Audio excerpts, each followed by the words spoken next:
Korani është mbreti i këtij liçeni, që është një nga salmonet më të mirë në botë. S'ka më mirë se të punosh në Shqipëri. Kem pasur një mbështetje njëri me tjetrin.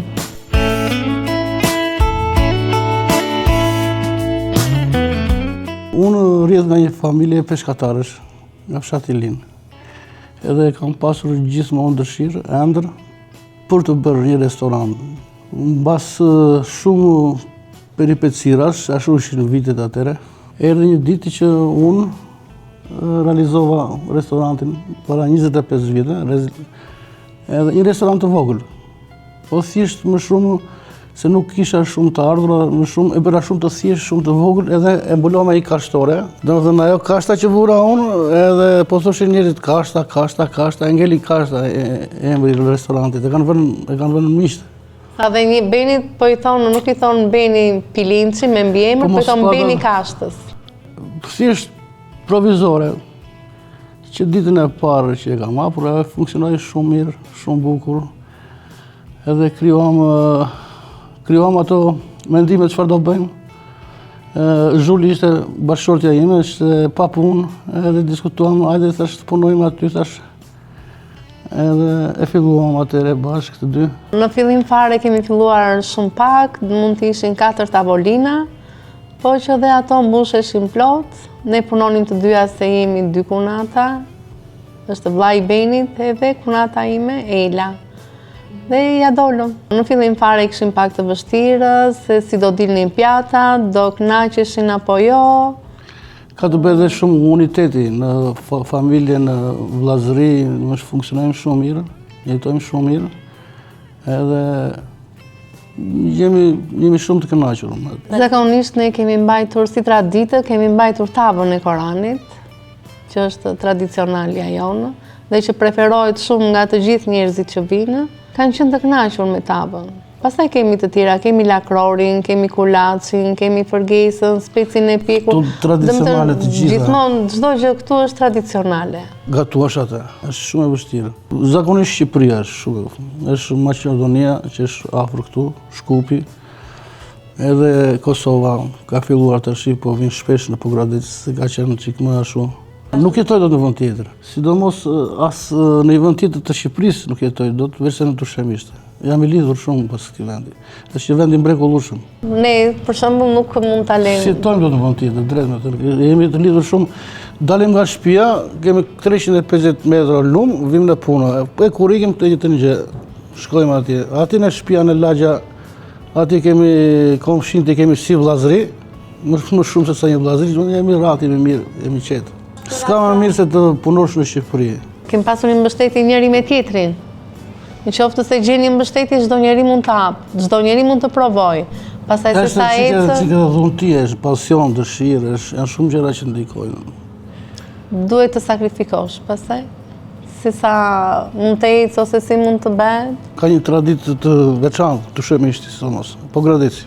Korani është mbreti i këtij liçeni, një nga peshqit më të mirë të liçenit, edhe belushka, mirë po Korani është shumë i mirë. Gjë nga vitet 60 që quhet salmoni i okrit quhet. Pastaj ishte ndruar emri, është vënë Koran. Unë ke salmonet. Edhe e them me plot bindje që është një nga salmonet më të mirë në botë.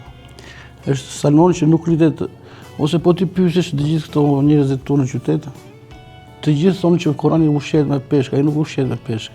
Është një planton i kuq që jeton në këtë liçen, edhe ushqehet vetëm atë. Edhe ngjyrën e merr kuqe vetëm me plantonit. Korani jeton, është një peshk që jeton në 150 metra thellësi. Gjën 150 metra poshtë. Nga 5 deri në 150 metra. Jeton në një presion, në një trysi shumë që nuk ka peshk në ujërat e ëmbla flas, kupton? Edhe ky ka një të veçantë. Tani, ju në shtim, edhe dhe gjithë kaloritë e trupit e transmeton në vezëve. Në muajin e dhjetor janar, shkurt, nuk konsumohet Korani, shumë rrallë.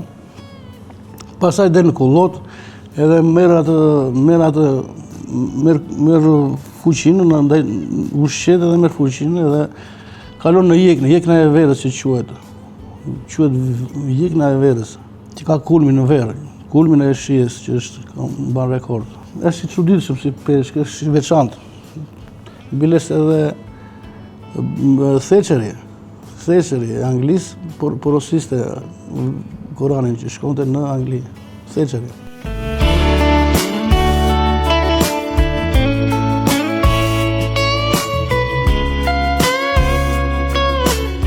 Kemi për të përgatitur tavën e Koranit. Ndërkohë, Korani është i papastruar dhe do i marrim, do i pastrojmë.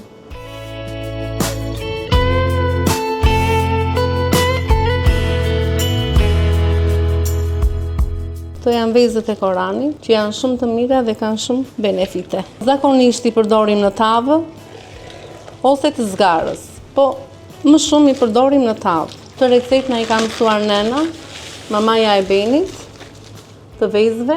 Kemi dhe një recetë të belushkës, që ajo bëhet edhe me qep. E pikim belushkën, e qërojmë, dhe pastaj i grim qepën, i edhim rigon, vaj ulliri, limon, dhe ja edhim sipër, e përziem bashkë. Dhe kjo quhet gjith krom. Korani është gati.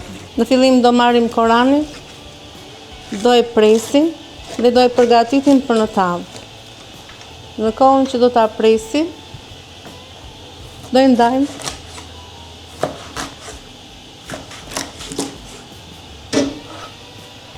Korani ngjan shumë me salmonin, ka një ngjashmëri shumë të afërt dhe është shumë i mirë, si në shije dhe në paraqitje. Tani do e bëjmë gati për tavën.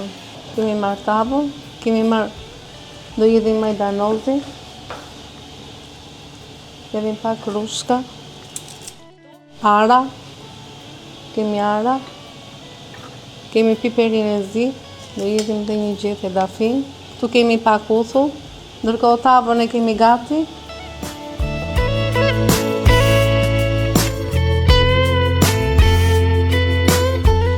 Po do 30 minuta të bëhet, që nga fillimi flas, që në momentin që marrim gjellën për ta përgatitur, gjella përdorim qep, karot, spec, vaj ulliri, udra, piper të zi, dafin. Kjo është përgatitja e tavës. Këtë kemi një salcë që ja kalojmë sipër tavës. I vëmë dhe aksesorët sipër. Tani kemi gati për në fornë.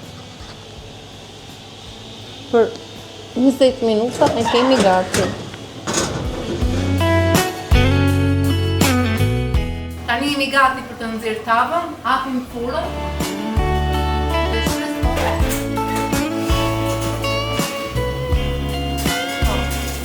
Futim dhe lakrorin, meqense fura është e nxehtë, vendosim lakrorin.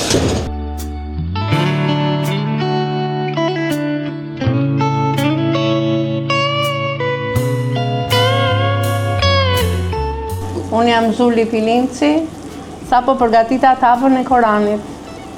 Kurse unë quhem Arben Pilinci, bashkëshorti i Zulit, unë jam vetëm me qa peshkun, me qa me përgatit, për të gatuar e gatuan kjo.